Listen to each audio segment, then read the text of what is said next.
Herkese merhabalar, ben Huri. Huri Metek Mutfak'ta mutfağıma hoş geldiniz. Nohutlu, tavuk etli harika bir pilav tarifi hazırlıyorum.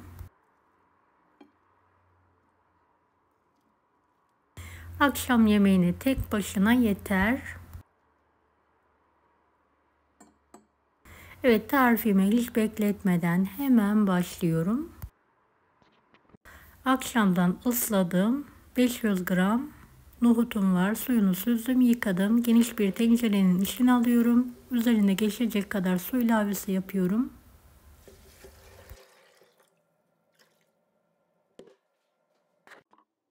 Evet, ocağın üzerine alarak haşlamayı bırakalım.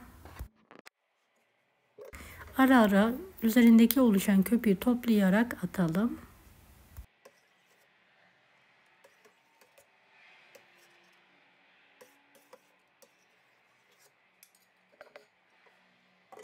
Evet, kontrol ediyorum. Nohutum yumuşacık, pamuk gibi pişmiş. Hemen altını kapatıyorum. Evet, nohutumuzu süzelim ve kendi halinde üzeri kapalı bir şekilde soğumayı bırakalım.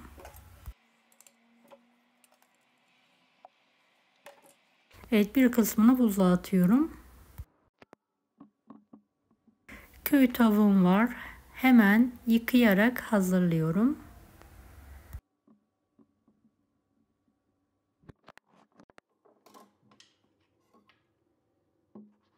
Evet, tavuk çok büyük olduğu için tencereye sığmıyor ve parçalara ayırıyorum. Dilerseniz bütün halde de haşlayabilirsiniz.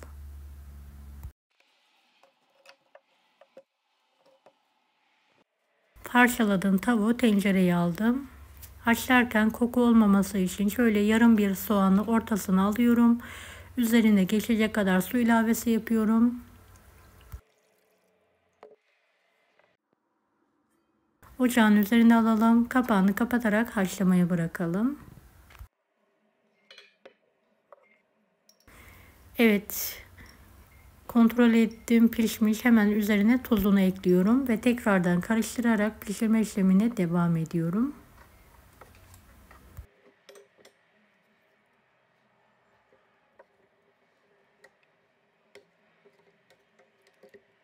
Beni hangi ülkeden veya şehirden izliyorsunuz merak ediyorum. Yoruma yazarsanız sevinirim.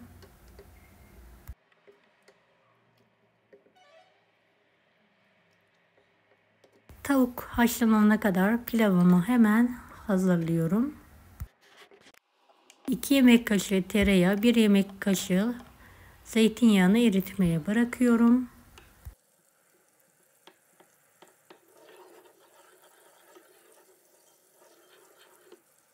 Şöyle büyük bir fincan pirincimi yıkadım. Tencereye alıyorum.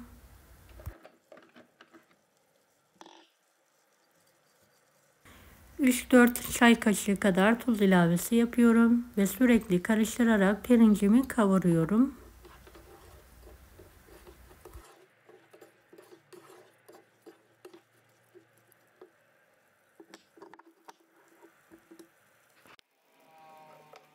Evet, pirincimiz topak olana kadar kavurma işlemine devam edelim. Pirincim topak oldu. Üzerine 1 fincan dolusu haşlanmış nohut ekliyorum. 1 su bardağı tavuğun suyundan 1 su bardağı da kaynar sıcak su ilavesi yapıyorum. Suyuna da çok az tuz ilavesi yapıyorum ve karıştırıyorum.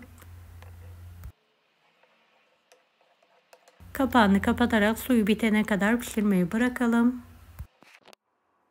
Evet, gördüğünüz gibi suyu tamamen bitti. Hemen altını kapatarak demlenmeye bırakıyorum. Evet, pilavım çok güzel bir şekilde demlendi. Şöyle yavaş yavaş karıştırıyorum.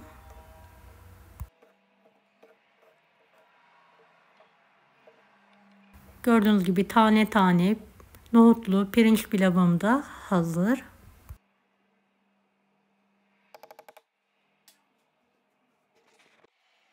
Hemen pişen tavuğumu servis tabağına alıyorum.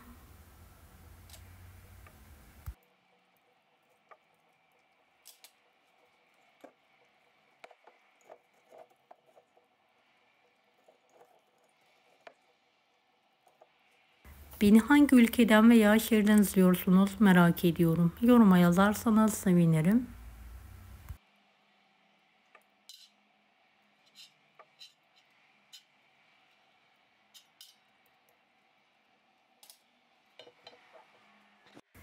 Evet, yemeklerimi artık servise hazırlıyorum.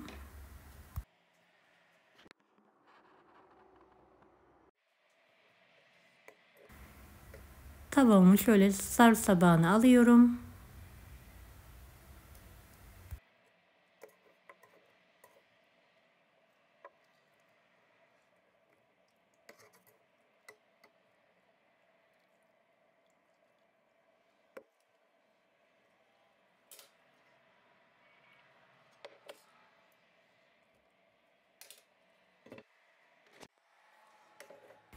Pilavımı da kaseye bastırıyorum.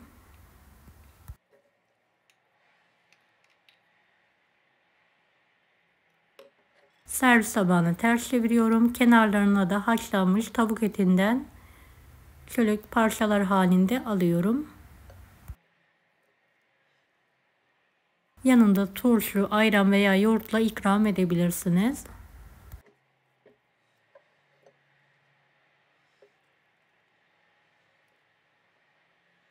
Tam kıvamında nohutlu, tavuklu pirinç pilavım yemeğe hazır.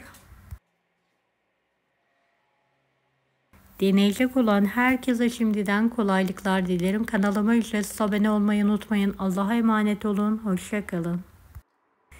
Daha farklı tarifler için bunları da izlemeyi unutmayınız.